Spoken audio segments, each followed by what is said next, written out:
No contexto da mecânica quântica, é muito comum encontrar pessoas afirmando que um elétron pode estar em dois lugares ao mesmo tempo, ou que um gato de Schrödinger está vivo e morto ao mesmo tempo. Agora, essas afirmações elas não têm sentido nenhum, né? Será que os físicos realmente se comprometem com essas ideias estranhas assim?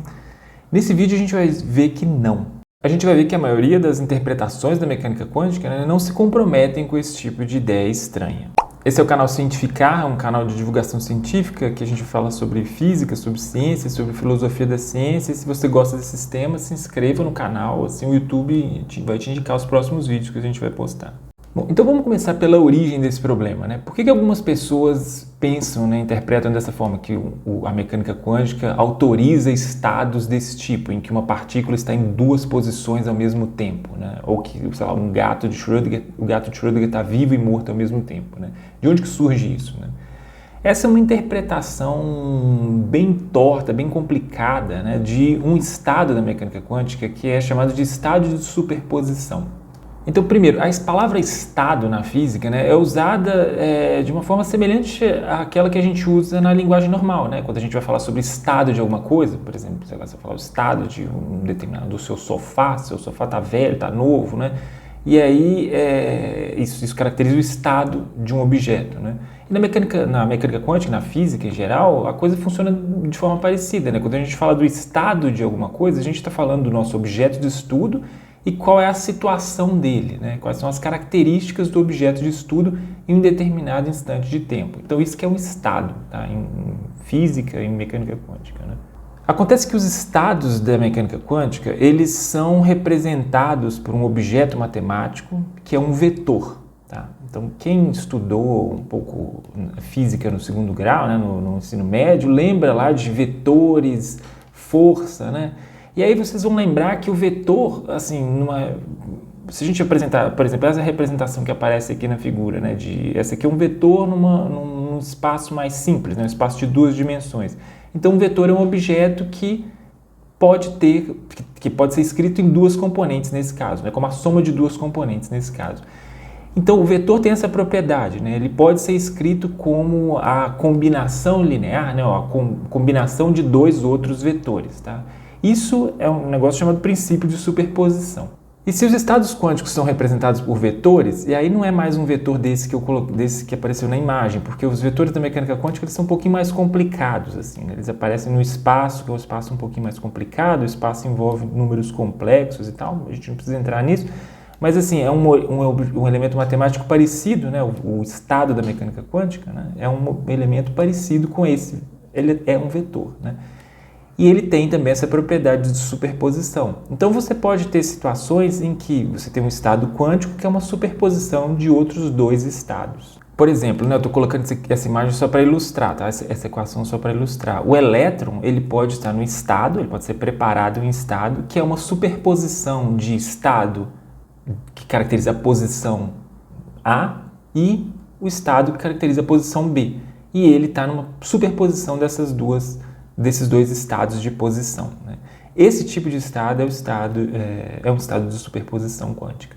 Bom, acontece que esse estado ele existe, né? O elétron pode ser preparado nesse estado, né? Enquanto nenhuma medida de posição é realizada sobre o elétron. Se uma medida de posição for realizada, então ele vai ser encontrado ou em A ou em B, ou na posição A ou na posição B. E aí você pode se perguntar, bom, se o elétron vai ser medido, se quando ele é medido, né, ele é encontrado ou em A ou em B, então para que a gente escreve esse estado esquisito, né, antes da medida, esse estado de superposição, né? Se ele está em uma das duas posições, para que a gente precisa escrever um estado estranho desses, né? A gente precisa escrever esse estado porque a gente sabe, porque a gente pode fazer outras medidas no elétron, né? E outros tipos de medida que não seja de medida específica desse tipo da posição dele, A ou B, né?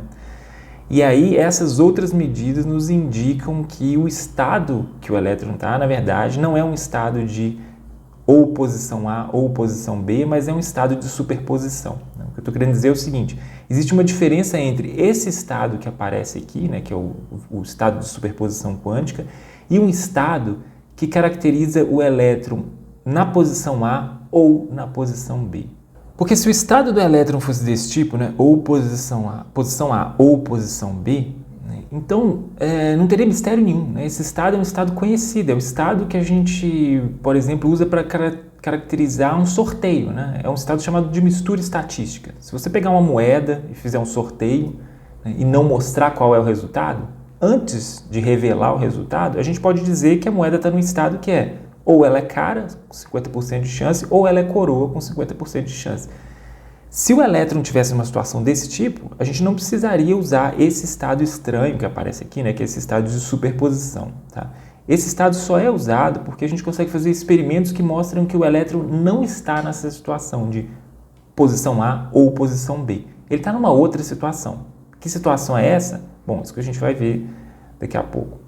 Então, primeiro, né, qual o experimento que mostra que o elétron não está nessa situação de posição A ou posição B?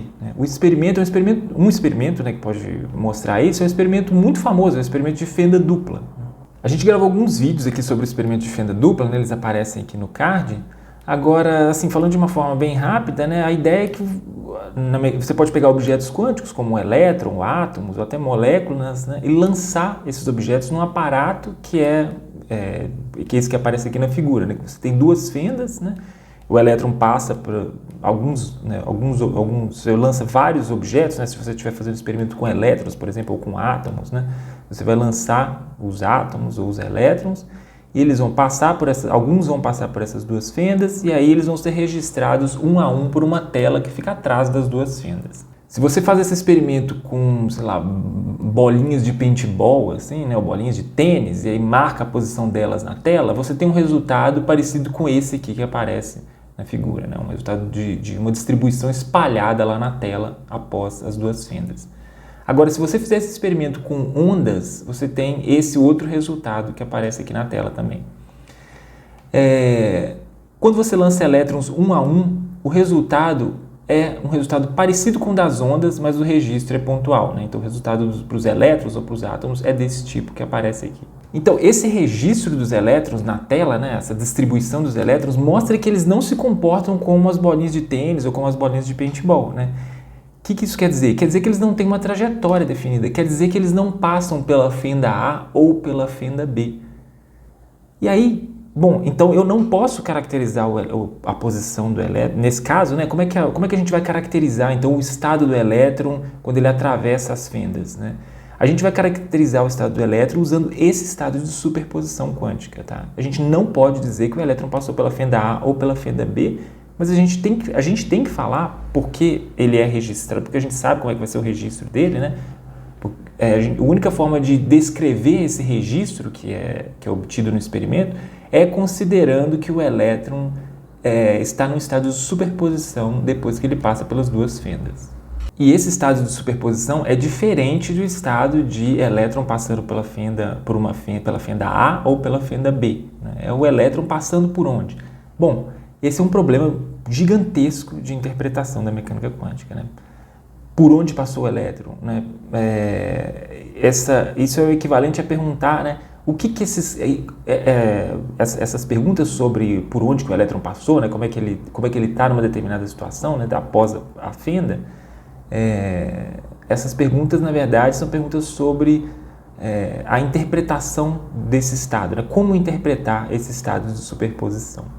E esse é um grande problema da física quântica, né? Como interpretar os estados de superposição, né? Algumas pessoas vão dizer de forma... Então, assim, daí vem essa confusão, né? De que o elétron está em dois lugares ao mesmo tempo, ou sei lá, que o experimento do gato de Schrödinger acaba construindo um estado parecido com esse, né? Um estado de superposição também. Por isso que ele gera essa confusão de algumas pessoas que afirmam que o gato está vivo e morto ao mesmo tempo e tal.